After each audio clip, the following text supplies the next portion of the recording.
वित्त मंत्री निर्मला सीतारमण ने मौजूदा मोदी सरकार का आखिरी बजट पेश किया। आपको बता दें कि ये एक अंतरिम बजट था, क्योंकि कुछ महीनों बाद आम चुनाव होने वाले हैं। माना जा रहा है कि नई सरकार बनने के बाद जुलाई में पूर्ण बजट पेश होने की उम्मीद है, लेकिन इस अंतरिम बजट में एक ऐसा ऐलान किया गया जिसने सबको हैरान कर दिया। आप जानते ही हैं कि भारत सरकार बजट में अपने पड़ोसी देशों का हमेशा ध्यान रखती है।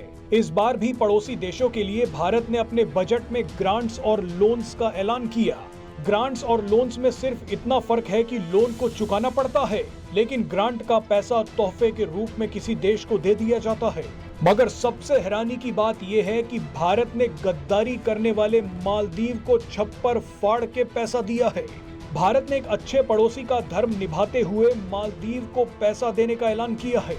मालदीव को पैसा देकर भारत ने एक बड़ा खेल कर दिया है। भारत की रणनीति मोहम्मद मुइज़ू और चीन के लिए एक बड़ा सदमा है। आपको बताते हैं कि मालदीव को पैसा देने के पीछे मोदी सरकार की क्या रणनीति है। कूटनीति में अचानक फैसले नहीं लिए जाते।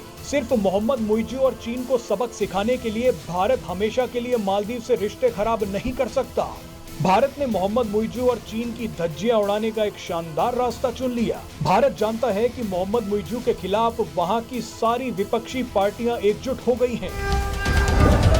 भारत से संबंध खराब करने के चक्कर में मालदीव की विपक्षी पार्टियां मोहम्मद मुइज़ू की सरकार गिराने के लिए महाभियोग ला रही है। कभी भी मालदीव में सत्ता परिवर्तन हो सकता है। ऐसे में अगर भारत ये बोल देता कि मालदीव को 1 रुपया भी नहीं मिलेगा, तो ये बात भारत के खिलाफ ही जाती। हिंद महासागर में भारत की रणनीति के लिए मालदीव एक बेहद जरूरी देश है।